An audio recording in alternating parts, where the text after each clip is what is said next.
Shalom, shalom. First and foremost, I want to give all honor and all praises to Yahweh Bahashem, Yahweh Shai Bahashem, Bikaha Kwadash.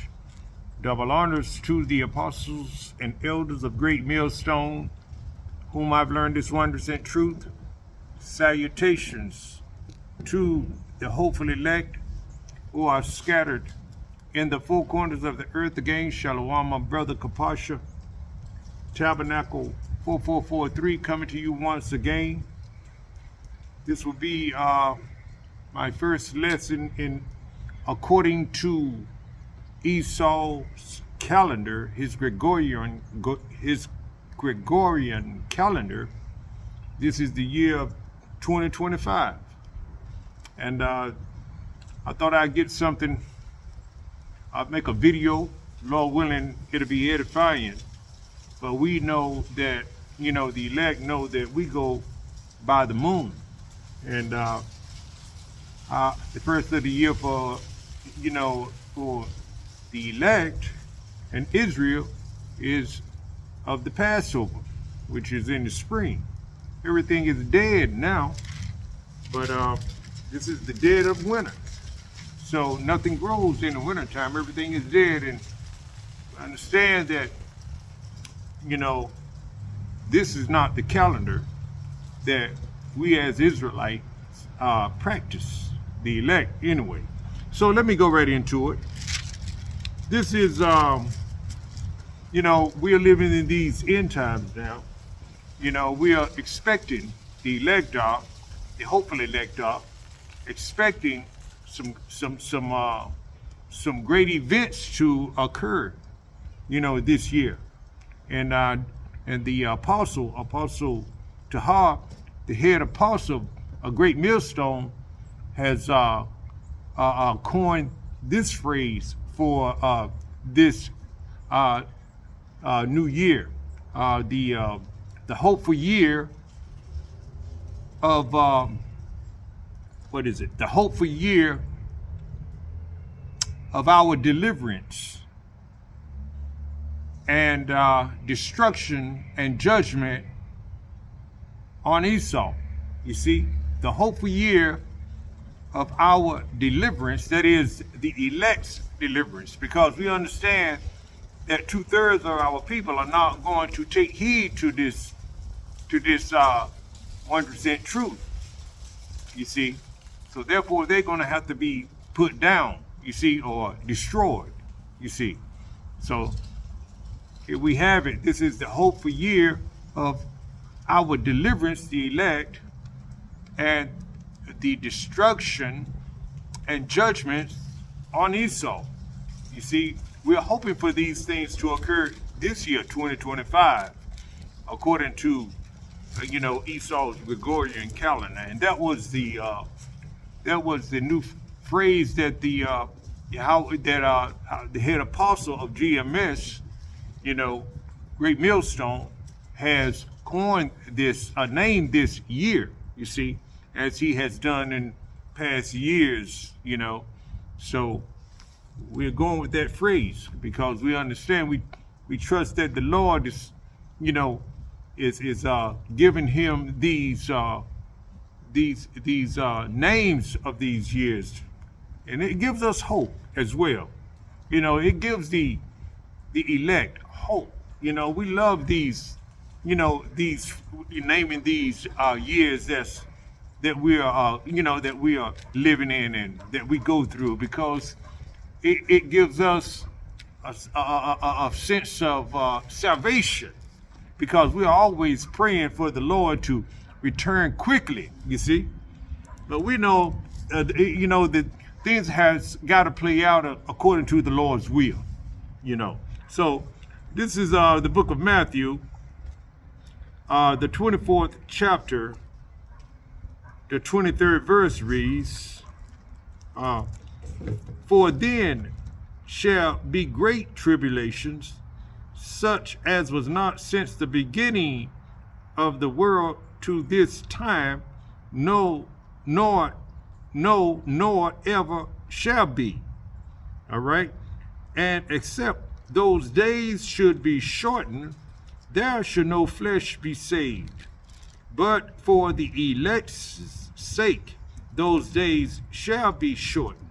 And we are seeing these days go by quickly, and the Most High, Yahweh Shem Shah, is turning things up, making Esau Edom, the so-called white man's, to push this MOTB event, that his charagma on society. But we know that the economic currency has to collapse.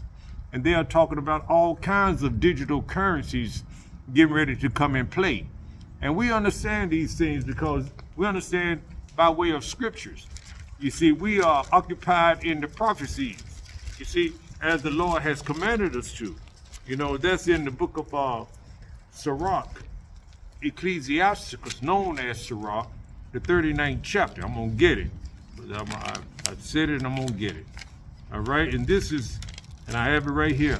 This is Ecclesiasticus, known as Sirach, the 39th chapter, the first verse read, "But he that giveth his mind to the law of the Most High, and is occupied in the meditation thereof, will seek out the wisdom of all the ancients, and be occupied in prophecies." What is prophecy? Prophecy is to say before it happens, like these events. The head apostle, Tahar of GMS, prophesied long ago, that about the MOTB, the charagma, that it would be mandated. You see, from the book of Revelation, you see, there are a lot of groups out here now. They're going to have to, I believe they are beginning to see, but they are still being in a zombie state of mind, doing what their leaders and acting upon what their leaders are telling them. But they're going to have to come out of that mindset. They're going to have a rude awakening. All right. Now, this is the book of Revelation, the 13th chapter. You see, Revelation, the 13th chapter, which the 16th verse, which reads, "And he calls it all, both small and great, rich and poor, free and bond, to receive a mark in their right hand or in their foreheads." See, this is actually going to happen. It has already started happening. Those people in Sweden, has the mark already, has the seal. You see? And they're buying and selling. But they're going to push this thing. This thing has to be mandated, as these scriptures will, these things will unfold as the scriptures have said. You see, thus saith the Lord, thus saith the Bible. You see, his word will not go out void. If the Lord said it, it's going to happen. You see, let me see if I can find it. I don't know if I can find that one. Let's see. I think it's in Isaiah. It will not hold back. Let me see. See if I can get it. Let's see. I will no longer hold back. Let me see. His word will not go out void.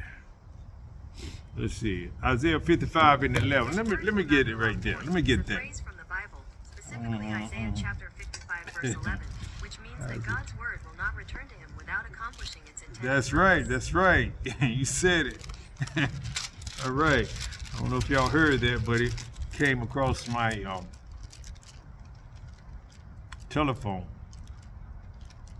Isaiah 55 and 11. Let me get that real quick, Lord willing. All right, this is the book of Isaiah 55 and 11, which reads, "So shall my word be that goeth forth out of my mouth. It shall not return unto me void, but it shall accomplish that which I please, and it shall prosper in the things whereto I sent it."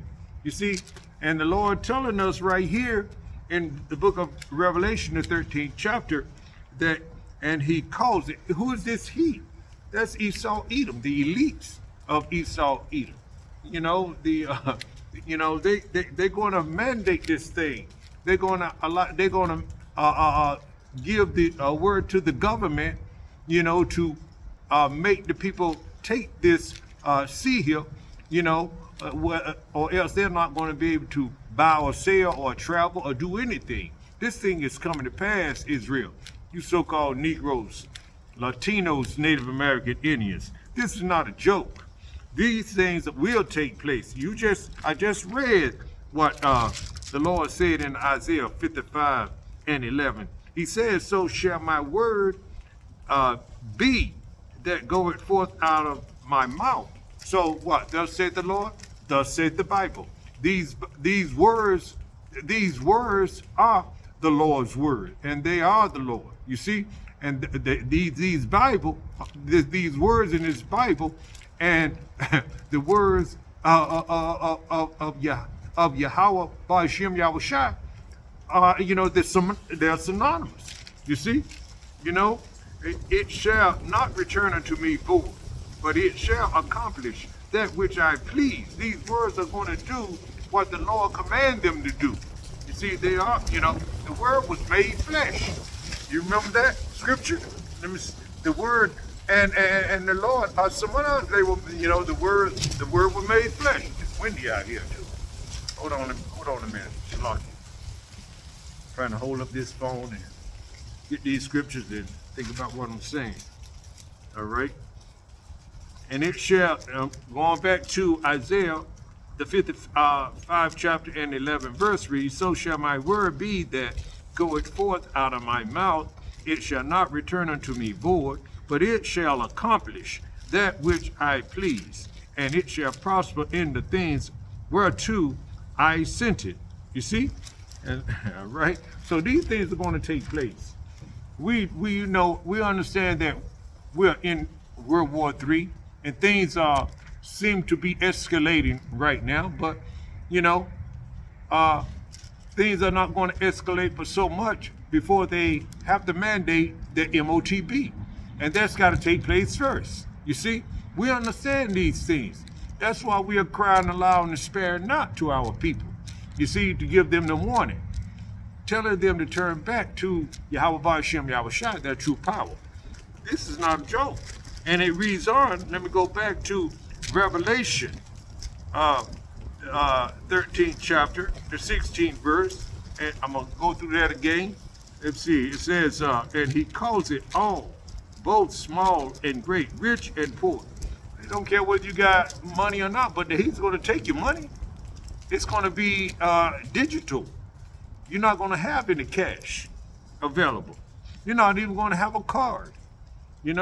Pretty soon, when the MOTB become mandated, they're going to take all the things, anything that you have that you're not going to be able to function in society without that MOTB.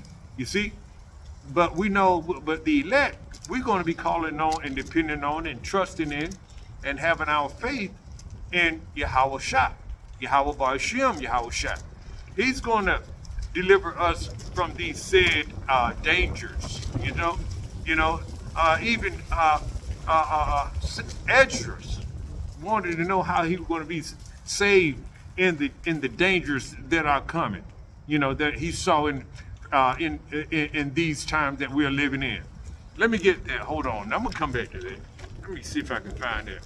Even Esdras said, "Who says?" I think that's in 16. Second Esdras 16. Let's see. It reads.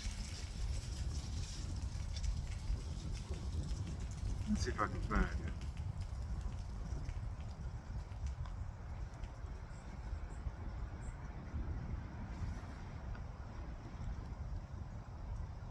I don't believe I'm gonna be able to find that, Arkin. Okay, I don't believe I'm gonna be able to find that one. Who shall deliver me?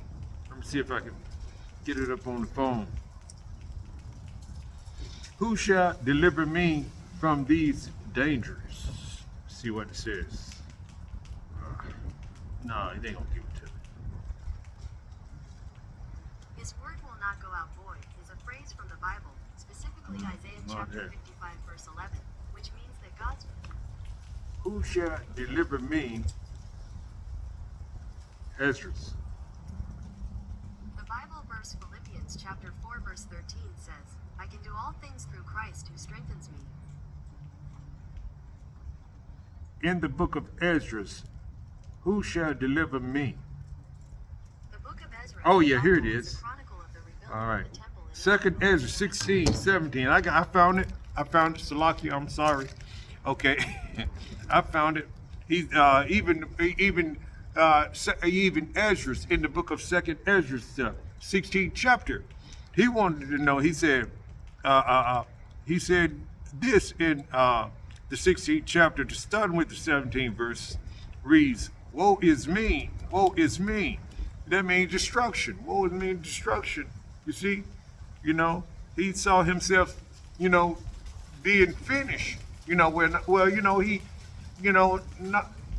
had faith. Of course, he has faith in Yahweh Shem Yahushai, but he knew that he had to be delivered in these times. So he said, woe is me, who will deliver me in those days? You see, and it reads on, it says, the beginning of sorrows and great mournings, the beginning of famine and great death, because you're not going to be able to buy or sell in those times, you see, because if you don't have that charagma, you see, all right, it reads on, it says here, the beginning of famine, and then plus there's going to be food shortages, there's going to be chaos, in the cities. You see, it's going to be martial law time. You're going to have concentration camps. All these things are going to be taking place. And Ezra saw, was given a vision of these things. You see? And he said, woe is me, who will deliver me in those days? He knows he has to depend on Yahweh Shem Yahushai. And this is our example, you see, that we're going to have to depend on Yahweh Bahashem Yahushai. We're going to have to put our faith in the almighty power, you see. So in these times when this thing become mandated, we're going to have to look to, Yahweh Bahashem Yahushai and put our trust in it. You see, we don't know if we're going to be living where we're living now. You might have a nice home.